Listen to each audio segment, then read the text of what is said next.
시청자 여러분 안녕하십니까? 안녕하십니까? 네, 김석봉 원장님 나오셨습니다. 네. 이분 정치 이야기를 좀 하겠는데요. 네. 이제 저는 쭉 이런 부분에 관심을 가지고 꽂혀서 이제 보는데, 네. 그러면 이제 제가 좀 객관적으로 못 볼 수 있으니까 이제 원장님은 어떻게 생각하는지, 그리고 대중적으로 또 그런 판단을 하는데 도움이 좀 될 거라 이러는데, 지금 이 전선이 선명하게 정권 심판이냐, 아니면 정권 연장이냐 이렇게 가야 되는데. 자, 조금 이상한 일들이 있어서 제가 한 달쯤 전에 김종인이 저렇게 애를 먹이고, 그리고 또 이준석이가 같이 애를 먹이고, 그때 이제 11월 중순 중에 그때 이제 내가 시나리오를 좀 썼습니다. 결국 윤석열이가 저 둘을 안 데리고 올 수 없는 사연이 있어서 그래서 굽히고 저 둘을 데리다 놓으면 저들이 온갖 내용을 지금 다 애를 먹일 건데, 그렇죠. 그 중에 핵심이 개헌 이야기를 반드시 할 거다. 그리고 윤석열 캠프에 지금 요직에 곳곳에 박혀 있는 친위 세력들이 핵심인데, 그렇죠. 걔들 대부분이 개헌 성향이다. 그렇죠. 자, 그래서 이게 결국은 이 대선 이기면 지금 한간에는 윤이 이원 집정부제 개헌을 어떤 형태로든 받아들이고 임기를 2년만 하고 2004년 총선에서 개헌 투표를 같이 하고, 그것도 또 못 믿으니까 새로 출범해서 인수위 때부터 그냥 연정, 뭐 김종인은 그걸 민주통합정부라고 말을 하는데, 지금 여당인 세력들을, 민주당 세력들을 끼워놓고 정의당까지 넣어서 내각을 그래 꾸리자. 그러면 우리가 흔히 대선에 대통령제로 이겨서 이런 식의 내각을 결성한다라는 거는 저거들은 협치라고 하는데, 이 보자면 결국 대통령제를 내각제처럼 운영하겠다는 거 아닙니까? 그러니까 정권 심판을 안 하겠다는 이야기죠. 그러면 그걸 안 한다고 약속을 해줘야 저쪽 사람들이 여기에 들어와서 장관도 맡고 갈 거 아니에요?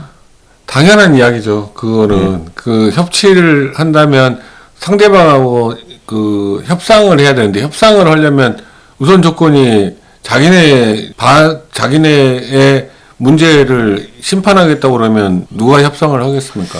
자, 그런데 그 명분으로 뭐 저쪽이 180석이 있었다고 그러는데, 과거에 DJ가 집권했을 때 JP하고 합쳤어도 지금 뭐 그렇죠. 120석도 안 됐을 거예요. 그렇죠. 그런데도 DJ는 뭐 꾸려갔습니다. 그렇지 않습니까? 충분히 끌어나갈 수 있죠. 2000년 총선에서 지고도 또 끌어갔어요. 그렇게 본다면 결국은 뭐 의석 때문에 할 수 있는 게 없다라는 말이 개헌하고자 하는 사람들의 핑계거리 아니겠습니까? 당연하죠. 그러니까 의석이 부족해도 그 국회의원들은 여론 압박에 항복하거든요. 여론 조성은 정부가 훨씬 더 수단이 많잖아요. 정권 차원에서 여론 조성을 해서 여론으로 압박을 하면 거기에 다수의석이라고. 다수의석이 폼 잡고 못 해버리면 그 다음 총선이 얼마 안 남았잖아요. 그 이제 대선 끝나고 나면 얼마 안 남았어요. 1년 6개월 남았죠. 그러니까 그들이 당의 결정이 따르는 게 아니라 자기 개인이 다음에 그 당선될 수 있냐 없냐를 먼저 생각하기 때문에 여론 조성에 끌려갈 수밖에 없는데, 왜 그거를 꼭 180석이라고 협치를 해야 된다고 그러는지 저는 이해를 못하겠어요. 과거에 보면 새 정권이 들었으면 초반에 군기를 잡기 위해서 사정을 많이 했잖아요.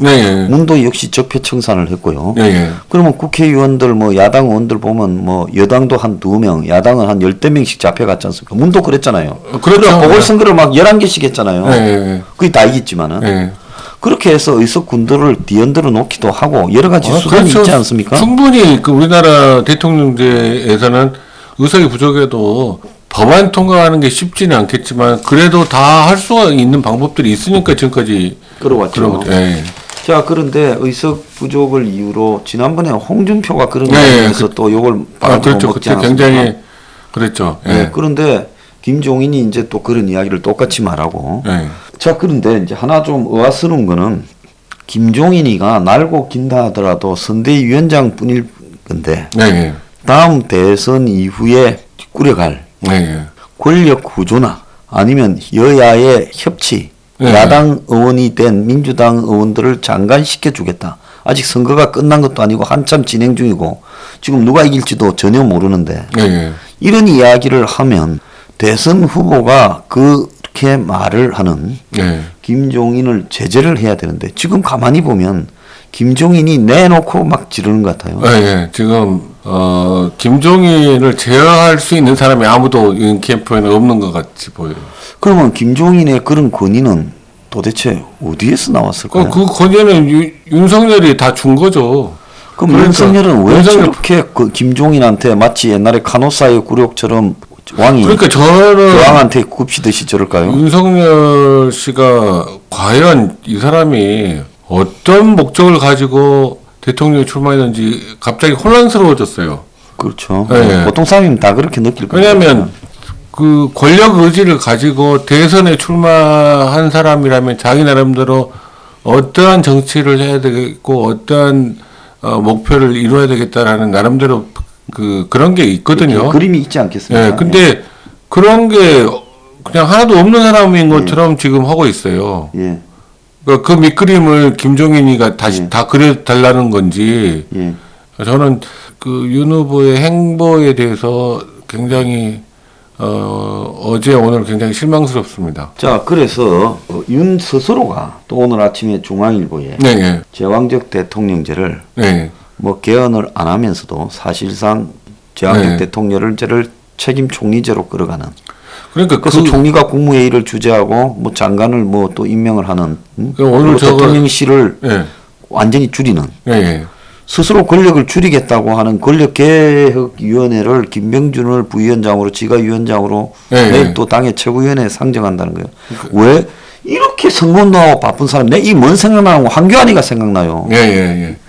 아무튼 지금 선거에 열중해야 되는데 마치 권력을 잡은 것처럼 행보를 하는 거거든요, 이거는. 오늘 제가 그 기사를 보고 황당한 느낌을 금치 못했는데, 지금 권력을 잡지도 못한 사람이 권력개혁위원회를 만들어서 이렇게 플랜을 짜겠다?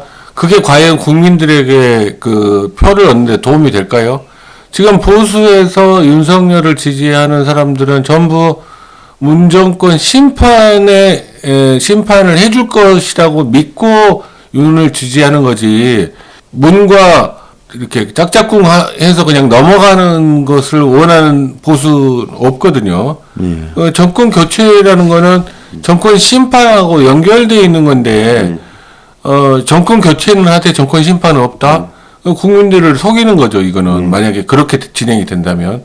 그래서 굉장히 어제 그 김종인 씨의 그 발언, 개헌을 할 수도 있다라는 식의 발언, 밑바닥 까는 발언들 하고 오늘 또 권력개혁위원회 출범한다고 그런 걸 보니까, 진짜로 정권 심판은 물 건너간 게 아닌가 하는 생각이 들더라고요. 자, 선출되지 못한 김종인이가 네.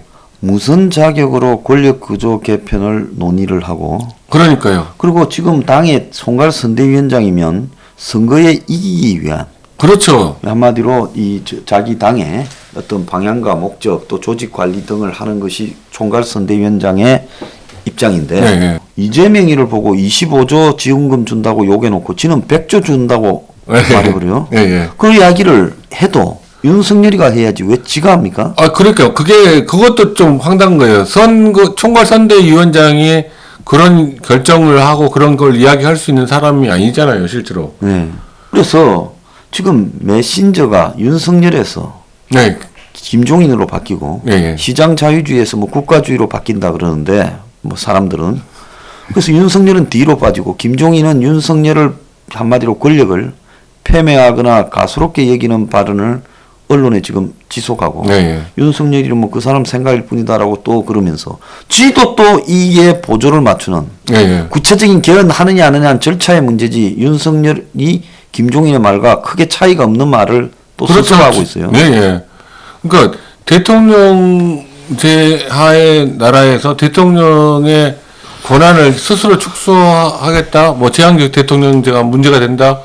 그 이야기는 결국은 5년 단임제에서 철저한 개혁을 적폐청산을 반복해야 되는데 그거를 안 하겠다는 이야기로 통하고 국민들 지금 보수를 지지하는 국민들을 굉장히 속이는 행위다. 이거는 표는 얻고 나중에 뒤통수 때리는 대통령 당선되면 뒤통수 때리는 그런 과정으로 가는 국민들 속이는 행위다 저는 그렇게 생각합니다. 정권 심판을 하려면 윤이 지금 대통령제와 같은 그런 강력한 권한이 대통령의 있어야죠. 권한을 가져야 문정권을 청산하고 네. 좌파를 척결하지. 네. 지 권한을 다 내려놓고 총리한테 넘겨주고 네. 자기가 상징적인 대통령의 위치로 남겠다고 말을 하면 결국은 그것은 정권 심판하고는 거리가 그걸로 없는 거 아니겠습니까? 그렇죠. 그것도 없다는 게 확실히 입증된 거고 또 김종인 씨가 주장했던 협치 뭐 민주통합정부 이것도 사실상으로 총리한테 네. 힘을 실어주면서 그렇죠. 구체적으로 말을 안 했을 뿐이지. 그래서 당 내부에서조차도 대선에 승리하면 곧바로 개헌을 띄우겠다는 거 아니냐 이런 건데 네.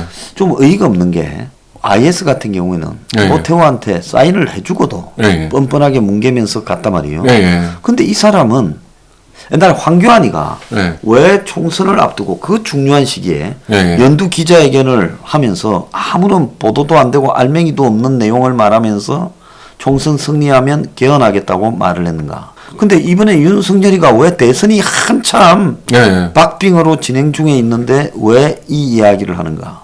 그렇죠. 그래서 이 보수판에서 도대체 무슨 일이 벌어지고 있어서 다 이렇게 하는가에 대해 왜 홍준표는 그런 말을 했는가. 네. 김종인은 왜 그러는가. 이게 지금 미스테리예요. 네, 저도 참 미스테리라고 생각이 듭니다. 이거는 보수 쪽의 사람들이 왜 전부 이런 식으로 개헌을 이야기를 하게 되는지 보수주의자로서 참 답답한 상황이 이건 확실합니다. 그러니까 홍준표 씨도 그런 식으로 이야기했지.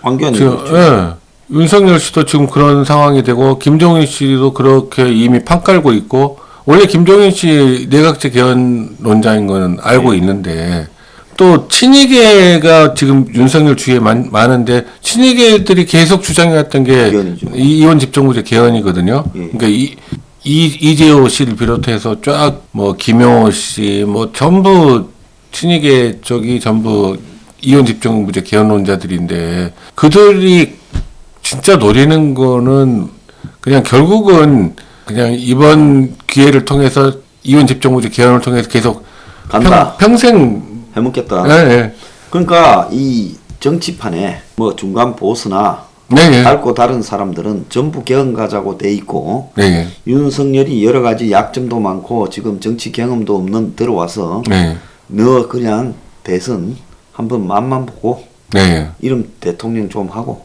나머지는 개헌하는 게 네 목적이다.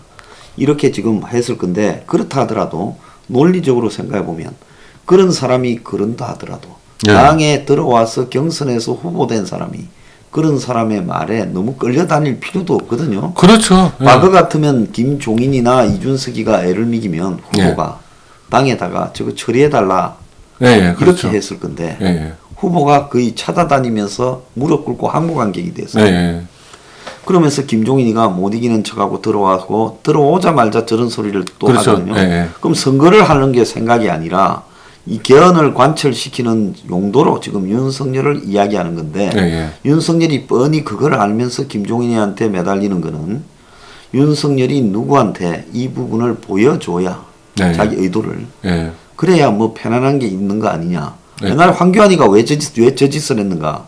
김무성이가 국회에서 뭐 네. 노총 끌고 기자회견 해서 개헌 이야기하고 김무성은 미스터리가 아니거든요. 충분히 이해가 네, 가죠. 예, 예. 왜냐하면 김무성 같은 사람은 자기가 자기 밑에 계파로 생각되는 사람들이 많기 때문에 그 사람들이 국회의원이 되면 자기는 총리가 될 수 있거든요. 예. 이원 집정부제 되면. 그래서 김무성 같은 사람은 내각제 개헌, 이원 집정부제 개헌을 강력히 추진하는 사람일 거라고 생각하고 물밑에서 아마 지금도 아마 추진하고 있을 거라고 있겠죠. 생각합니다.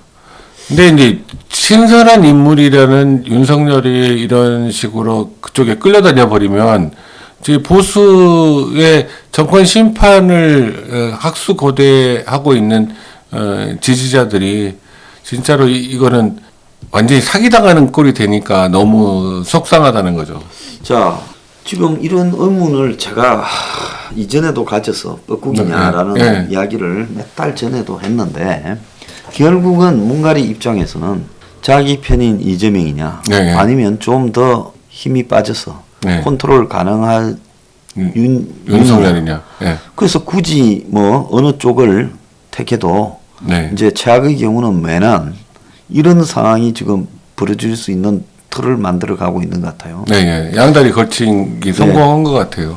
그래서 최근에 문을 보면 임기 말에 저렇게 노무현은 옛날에 보면 임기 말에 굉장히 스트레스를 받고 네. 당황을 하고 또 막 폭언을 하고 이랬거든요. 밤마다 네. 그런데 문을 보면 호주 놀러 갈 정도로 여유가 좀 있어요. 지금 보면 이 코로나 네. 와중에. 네.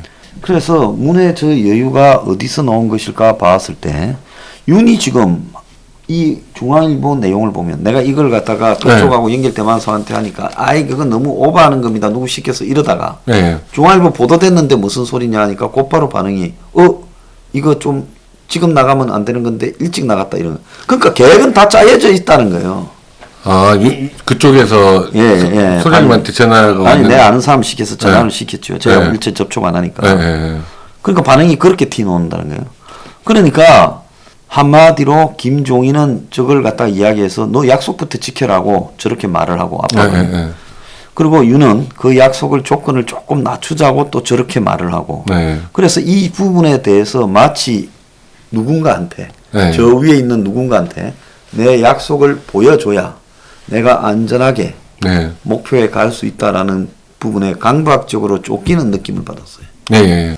그렇게 충분히 심리 충분히 전문이시잖아요. 그 소장님 말씀 추론이 충분히 가능하다고 생각합니다. 왜냐하면 제가 며칠 전에 본 그 기사에 어저께인가 그저께인가 본 기사에 윤석열 후보가 굉장히 꼼꼼하게 챙긴다라는 그 보도되는 내용을 예. 그 내용에 그렇게 챙기면서 문재인이라는 이름이 들어간 거를 굉장히 거기 하나도 안 들어갔잖아요. 그저께인가 뭐 발언할 땐가. 예, 자기의 연설문 예, 선대위 예. 하나도 안 들어갔죠. 네, 그게 이제 윤석열의 작품이라는 거죠. 다 스스로 다 뜯어 고쳐가지고 그걸 보면서 그 좀 이상하다는 생각이 들었어요. 오히려 실제로는 더 강하게 비판을 해야 될 시점에. 그 지금 이 문재인을 공격 안 하고 네. 저 후보가 할 수 있는 메시지가 뭐가 있겠어요? 없어요. 그러니까 지금 딱 보면 윤석열이 하는 발언들이 별로 메시지화 되고 있지도 않고 또 그 굉장히 대선 후보의 화제의 중심이 돼야 되는데 화제의 중심이 안 되고 있어요, 지금. 예. 자, 그래서 이게 참으로 큰일 났다 싶은 생각인데, 자, 윤이 지금 이 문제에 대해서 명확하게 네. 조기에 해명하지 않으면 네. 제가 봤을 때 대선에서 많은 표 이탈이 나올 것이다. 당연하죠. 그러니까 표 이탈이 아니라 그 보수 지지자들 중에 선거 참여율을 떨어뜨리는 효과가 클 것 같아요. 예. 아예 찍지 않고 그냥 누구도 찍지 않고 그럴 수 있죠. 예. 예. 이렇게 되면 실제로 윤은 낙선을 할 가능성이 높아지는 거죠. 그래서 지금 뭐 오늘도 보면 윤이 2% 치고 있다라는 좀 편향성 있는 여론조사 발표가 됐고 어제도 0.1% 차라는 갤럽 발표가 있었고 또 뭐 윤이 이기고 있다 하더라도 뭐 오늘 국민일보 조사 같은 경우에는 보면 크지 않아요, 폭이. 지금. 그래서 뭐 이기고 있어도 결국은 뭐 한 3-4% 정도고. 그래서 이 최근에 보면 젊은 층에서 윤의 지지율이 빠지고 보수에서 윤의 지지율이 약간씩 흐트러지는 현상이 확연하게 드러나고 있거든요. 그럼 이 사람이 뭘 어떻게 해야 되는가라는 부분을 생각하지 않고 이 정치판이 아니 김종인이가 표를 100만 표 갖고 있습니까? 지도 한 표, 쟤도 한 표인데. 그렇죠. 예. 그런데 저렇게 몰두하고 이러면서 너무 정치를 공학적으로만 해석하는 거 아니냐. 모르겠어요. 검찰에서 선거 공작 수사를 많이 해서 그런지 정치를 공작으로만 보는 것 같아요. 자, 이런 식으로 하면 국민들이 이걸 알지 않겠습니까? 그렇죠. 눈치 빠른 사람들은 이제 이게 정권 교체가 정권 심판이 아니다라는 거를 알게 되겠죠. 자, 그런다면 이거를 조기에 수습해서 네. 자, 김종인한테도 개헌 부분에 대해서 말한 부분에 해명하라, 취소하라. 그리고 뭐 연정이나 이런 이야기를 한 것도 다 취소하라. 그렇게 해야죠. 한 번만 더 말하면 내 쫓겠다. 그렇게 하고 본인도 여기 권력개혁위원회나 이런 거를 안 하겠다 해야 되는데 네. 지금 들리는 소문은 보수 언론 3사가 네. 지금 다 윤 주변에 있어가 오늘 중앙일보의 이 내용 같은 경우에는 못을 박아버리는 거였다라는 소문도 있어요. 예, 예, 그렇겠죠. 안 할 수 없도록. 네, 예. 예. 그래서 이미 이야기는 공유된 거를 미리 네. 그냥 돌이킬 수 없도록 못을 박았다. 홍석현이가 그렇게 관심이 많던 견해. 아, 그러겠죠. 지금 보수 조중동 같은 경우는 그 내각제에 굉장히 자기네들이 대선이 벌어지고 초기에 대권주자가 힘이 있을 때 너무 시달리니까 네. 거기서 빨리 벗어나고 싶은 거예요. 그리고 뭐 종편도 장사 네, 좀 해먹고 그렇죠. 하려면 네, 예, 정치판이 누가 되든 예, 예. 좀 우리는 안정되게. 돼도 편하게 살고 싶다. 그러니까 자기네들 위치가 확고해질 수 있도록. 그러니까 그렇죠. 지금은 이제 대선판이지만 대권 후보가 누가 되느냐에 따라서 자기네 종편이 없어질 수도 있고 뭐 조마조마하죠. 이런 예, 항상 조마조마한 상태이기 때문에 더 말을 잘 들어야 되는데 지금 그럴 거예요. 그러니까 아무튼 저는 우리나라가 이혼 집정부제로 가면은 어떤 일이 벌어질지 대충 짐작이 되는데 어떻게 될 거라고 보니까. 그거 저기 뭐냐 권력 나눠먹기 하면 자정 기능이 상실돼 가지고 그 개파 보수 위주로 돌아가거든요 판이. 예, 그래서 지금 그 부분 이야기가 나왔으니까 이제 말이지만은 일본에 네.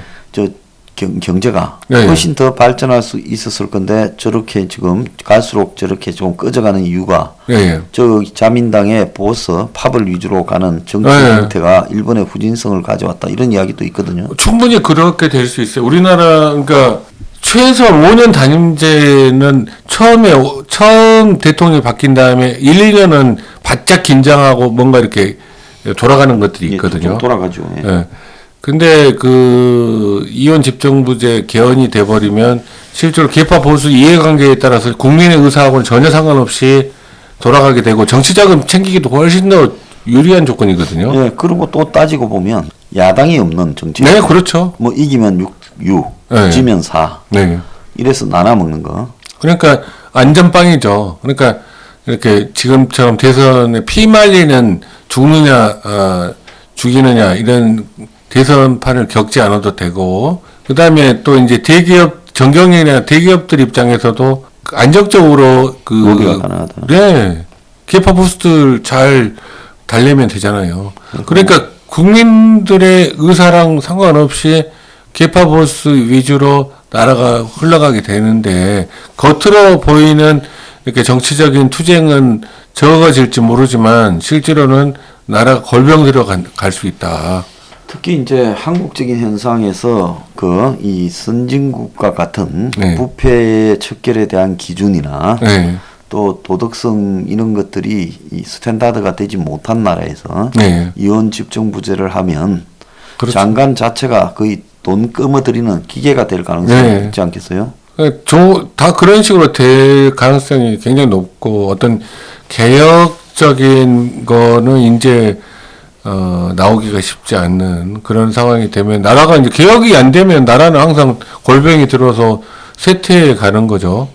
근데 이제 저는 대통령 중임제 개헌도 저는 요즘 들어서는 예전에는 대통령 중임제 개헌을 하면 대통령 중임제 개헌을 하는 게 맞지 않나 그렇게 생각했는데 이번 문재인 정권 5년을 겪으면서 저 8년을 봐야 돼요. 예. 왜냐하면 된 사람이 웬만하면 한 번 더 될 거거든요. 그러니까 5년을 겪으면서 중임제 반대하는 쪽으로 돌아섰어요. 5년이 적절하다고 봐요, 네. 따님이. 8년 되면 얼마나 힘들겠어요. 진짜 말을 5년도 못하고 힘들어 죽겠는데.